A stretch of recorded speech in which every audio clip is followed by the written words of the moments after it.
Hi, I'm Dave Sweet, and thank you for joining me today. We have a roundtable discussion that we brought together several industry experts. Most of you met before, but we have George Keithan, who's kind of our engineer that's going to design all the mechanical systems that go into it. Of course, the architectural firm here at Point One Design, where we get Rick Staub and Greg Echtman, and then as well we're going to bring in Bill Zdon, who's going to construct this whole thing for us. So it'll be great information. We have a lot of questions we want to get answered, windows, PV, solar thermal, all these kind of things. So come join us. Oh, hey guys, thanks for showing up here. Hey Dave. How are you? Good to see you. Seeing you. Bill, how's everything? George? Good to see you. Awesome. Hey, of course, Greg. All right, this will be a great little session here. I got lots of questions, and hopefully George has answers. So, George, I use the terminology HRV, ERV kind of interchangeably for an air-to-air exchanger. What is the major difference between those two products?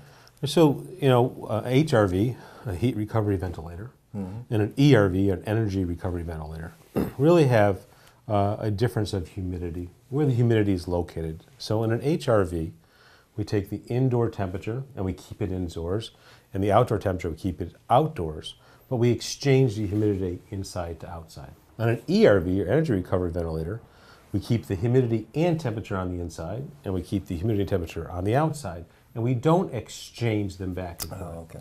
So in a heating dominant area like we have, in the wintertime, it gets dry inside of a house or on the outside to inside, the temperature difference. And we don't want to exchange the outside to inside going humidities. And the same applies with the summertime, where we have very wet outside and very dry on the inside. So in our area, what we like to do is we like to use an HRV in the wintertime, but in the summertime, we like to keep the moisture and temperature on the outside and the moisture and temperature on the inside. So to change the core out inside of HRV or ERV, it's very simple. We take the actual device, and it's about this big and square. You pull the core out, you put a new core back in. That's an HRV core. Okay. And you take that ERV core, you clean it all off, you put it in a box, and you wait until the season starts, the spring season starts. So the HRV core goes in the winter months, and the ERV core goes in the summer months. It's the same time I tell the clients to change your filters. Yeah. So they do a filter change and they do a core switch out, and it's a very simple thing to do. And you have the best of both worlds from an energy point of view. Well, that's great, because I was, worried about this. We're building a super insulated home, and Bill's making sure everything's caulked and taped and every possible way for air infiltration. But then again, we worry about pollutants and other toxins in the building you want to exchange. And so I, envisioned, I've done once before, I'd put in, but that was the old days where really only an HRV, we'd put in there. And it worked well for the purpose that it was intended. Right. But now it'd be nice to have a product that we could swap off for both. So. An HRV in New England here, wintertime, houses getting tighter. A lot of people have problems with moisture on their windows. Correct. So you're trying to, in a sense, want to bring drier air in. You bet. So the HRV core is going to bring that dry outside air into the house. Now, that's where it gets a little bit technical, because the outside air, you're going to say, but it's 100% relative humidity outside. It's snowing. How can that air be dry?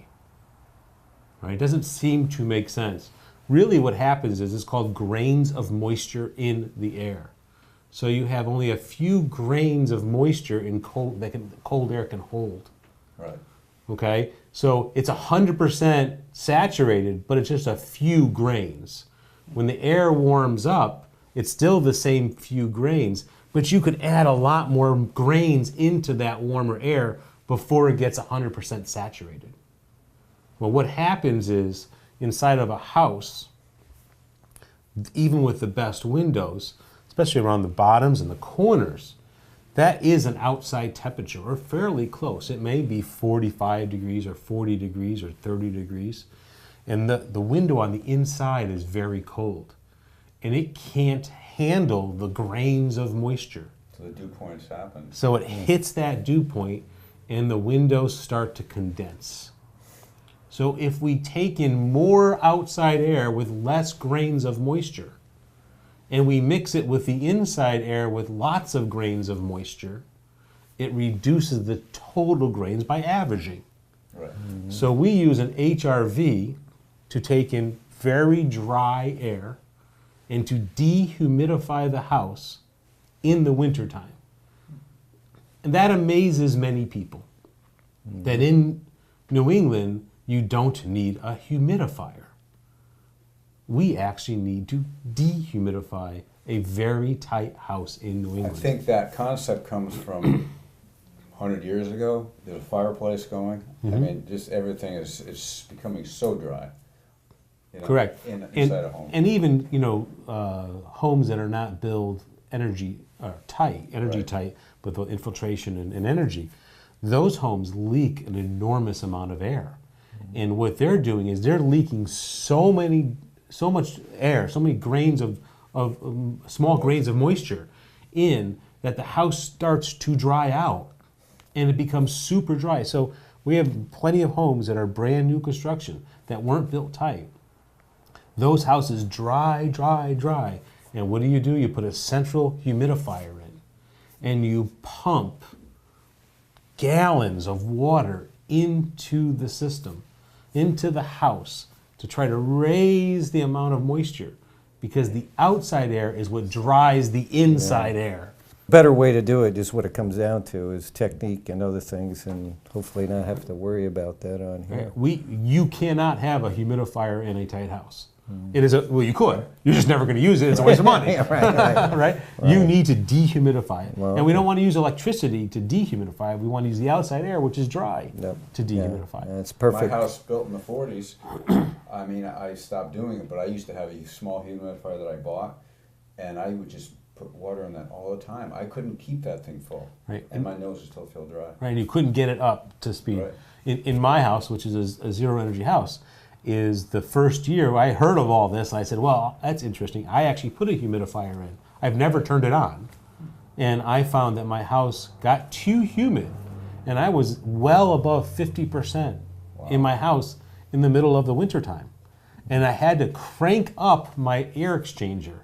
I had to bring in more fresh air to make my house dry back out. Yeah. So it's either turn the humidifier off, or they're fighting each other. In a sense. Right. So, I will say it's really a unique experience, and if you're not careful, as it gets colder and colder outside, you actually sometimes need to run your ventilation more. Because why? Those corners and those windows get colder and colder and colder, and they start to condense. They hit that dew point. Yeah. Well, that's all great, and I think we should revisit that again, as we get closer and define some concepts on here. But, another reason why we get together was to talk about maybe overhangs or windows or some other things that architecturally, do we need to change? Do we need to keep the same? And, does Greg have to redraw anything else? Or does Bill have to think about structural?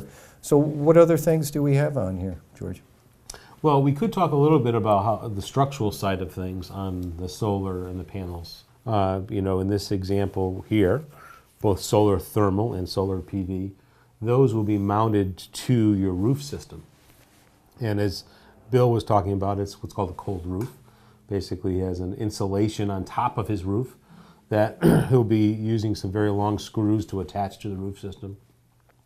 And what we'll have to do is look at the solar panels on both solar thermal and PV, and looking at the uplift, the wind uplift, because we are next to the shoreline and we have a higher uplift that we have to design towards. Yeah. So we will have to confirm the thread length that goes into the wood to make sure that we have adequate bite into that to resist the uplift forces of the screw to hold the panels down when the wind tries to lift it up and blow them off. Yeah, I think that's more of an issue than actually stagnant weight, right? It's the uplift that's the issue, right? Right. We can, typically design a solar system which only adds 3 pounds a square foot to a roof pretty easy. Often that doesn't change any of the framing in a new house. It's like, I need 2x10s, and you need 2x10s by adding 3 more pounds. And depending on the pitch, too. The pitch as well, right? So adding 3 pounds of weight onto a residential project is not typically the big deal. Right. stopping the panels from blowing off the roof, that's Yeah. a big deal. I would have an issue with that. Right. Yes, if they're in their neighbor's yard. Yes, exactly. They don't We work would that. have an issue with that after you have the issue. Right, right. So really, we find that screwing them down is more important from keeping them from blowing off than the other way around. So I think that's easy. I think we got that kind of in check here. Some conversations about spacing and of our solar feet that hold the panels to the roof we can handle pretty well. Yeah, that's great. If we could get that drawing to say where you planned on putting those brackets, so when Bill is roofing, he can put them right on, and Yeah, then and we'll take over later with the solar system. Right, and I'll say we are a little conservative with this.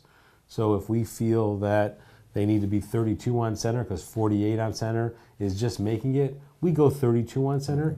There's not a lot of extra money. It's maybe $15 a foot to hold it down more. Right. And if I had to add 10 feet to the roof system, it's just so little money. Right. To keep it all adhered in place, we would go ahead and recommend that. It's easy to do. Point fastener location, each one, is that one bolt or two bolts? So there's different systems. We typically use a single bolt system. If for some reason the spacing was so far apart, and you did a 24 on center. Let's use an example. You did a 24 on center roof system, and I had to go 48 or 24.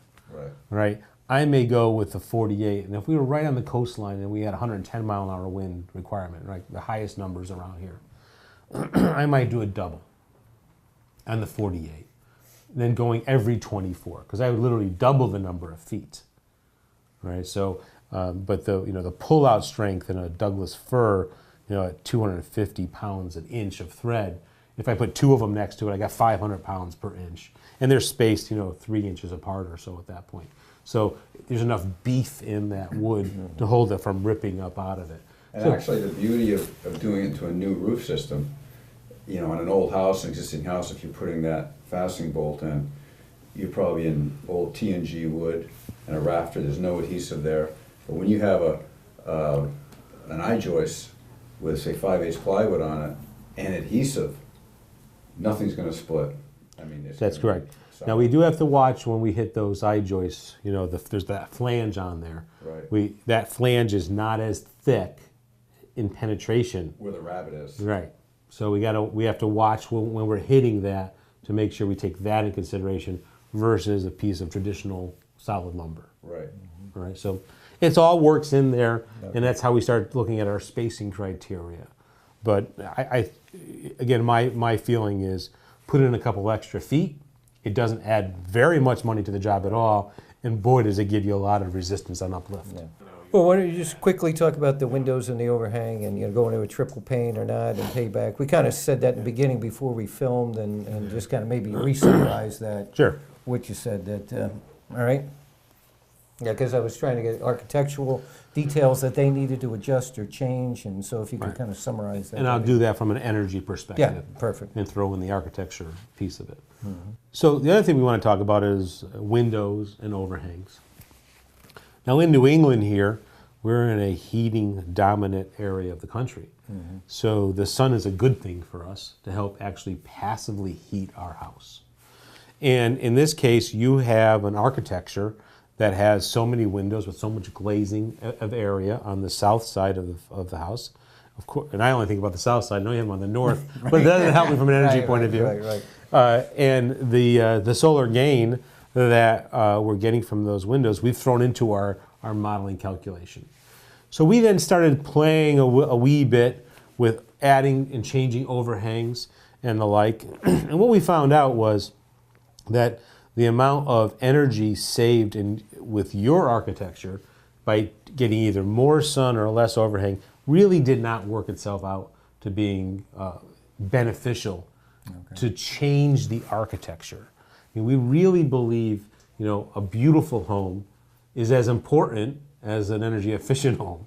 And that's the energy guy saying this, right? Right. So, you're welcome. Our architecture really, in the end, is what people go and they see first, and then over a period of time, they experience an energy savings.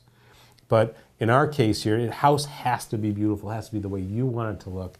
And we have, with changing overhangs and windows, heights and windows, we didn't gain enough to make any kind of changes in the house. And one of the key things that we're concerned about in putting too much glazing or windows on the south side is actually overheating in the wintertime. You know, back in the 70s, many houses were built with too much glazing on the south side, and they overheated in the middle of January, and they had to open the windows to cool the house down. Well, that's my problem, because when we originally said passive solar, that's what I think of. It's uncontrolled heat over, you know, bright sunny day in the wintertime, you know, you're opening the windows. So. Right, and we don't want to do that. No.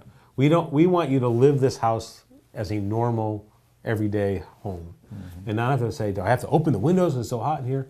So for us, if we got your house to be 72, 73, 74 degrees tops a couple of days in the wintertime because of the glazing that you have, that's our goal. Never to really overshoot that.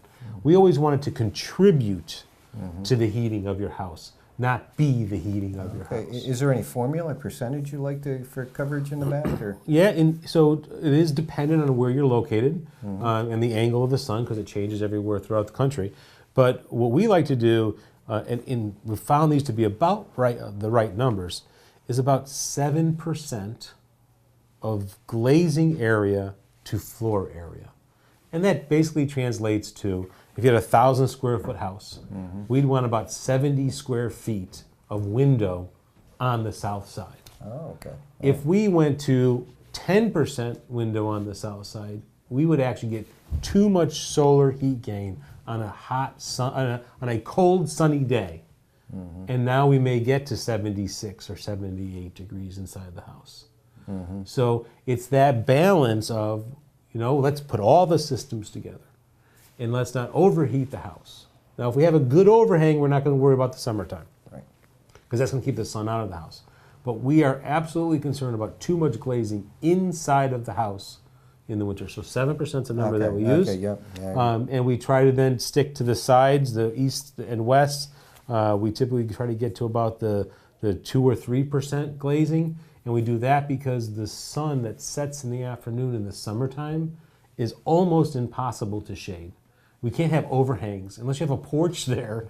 Right. That sun is so low on the sides, Right. it wants to stream in. Gotcha. And in the summertime, at 2 and 3 o'clock in the afternoon, the day has built up its heat, the sun is beaming in, and your air conditioning system is going to be at a full trot at that point trying to keep it. Right. So there is a limitation. Actually, on the east side, if it was more, the rising sun, it doesn't matter as much in the summertime because, let's face it, at night, even on the warm sunny nights, it gets down to the low 70s. So you start off the morning at 72 degrees and the sun comes in. It's not that same beating heat as 3 o'clock on that day when the sun was going all day. So it's a little more forgiving on the east side.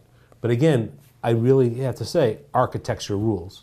It's got to look right. Right. And if we need 4% or we need 2%, that's the number. Right. Okay. If you told me it's going to be 10 or 12% on the south side, I'm going to say, we're going to run into trouble. You're going to overheat your house. Architecture may be beautiful, but now your mechanical systems are going to be much more robust to handle that. Okay. Well, again, another follow-through question to that is, and you're getting ready to, you know, we get the window schedule together pretty much tight, and, you know, we may want to be ordering those soon. Do we pick a different U factor for the windows in the south than the rest of the homes here in New England? Again, we're trying to gain some of that. I know that's another thing that so many window manufacturers standardize on a very low U factor.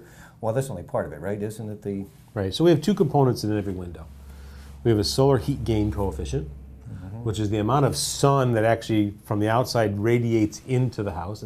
Think of it as shading, right? And you're glazing so that it has less sun coming in.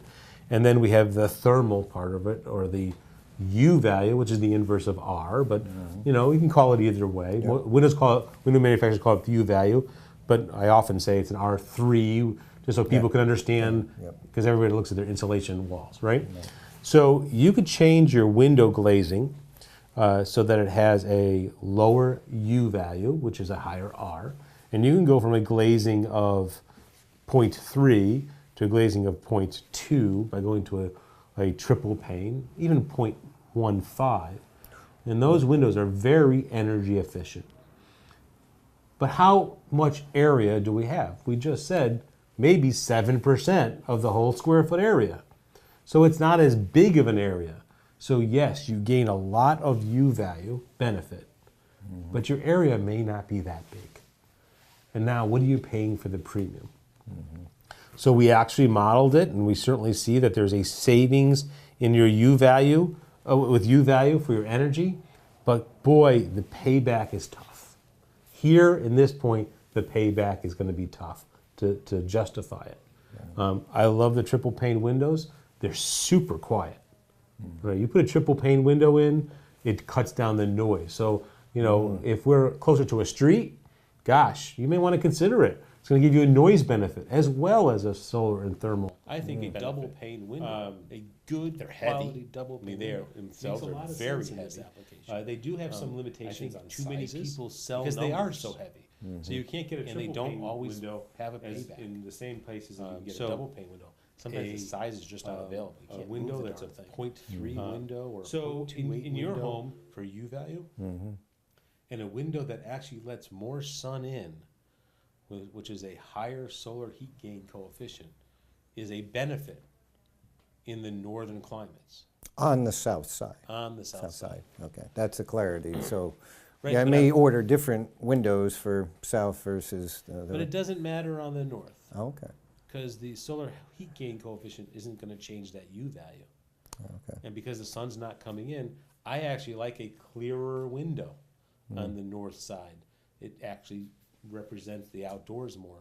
So, Oh, okay. you know, a solar heat gain coefficient on the south, because I need it to be a high solar heat gain, and that same window on the north actually makes your windows all look the same from the inside to outside, and you get actually more brightness coming in. There's less shading on the window. It's a little cleaner. Yeah. Okay. Well, that's good food for thought. You know, being Energy Star rated, I know there's some rated for the north here, which again lets through a little more solar than some of the south, where you definitely want to block that out. Correct. Right. It's different parts of the country. You know, the south wants that solar heat gain coefficient Right. to be lower because Right. they're not trying to heat the house in the wintertime as much as we are. Okay. Good food for thought. You know, being Energy Star rated, I know there's some rated for the north here, which again lets through a little more solar than some of the south, where you definitely want to block that out. Correct. Right. It's different parts of the country. You know, the south wants that solar heat gain coefficient to be lower because they're not trying to heat the house in the wintertime as much as we are. And just to kind of bring it full circle, is there any questions, Greg? I know that you had the plan there, and we were debating about the width of windows and height in the living room. And I went through and looked at some different window configurations, and based on what we have drawn right now, we have 53 square feet of light surface or glass surface.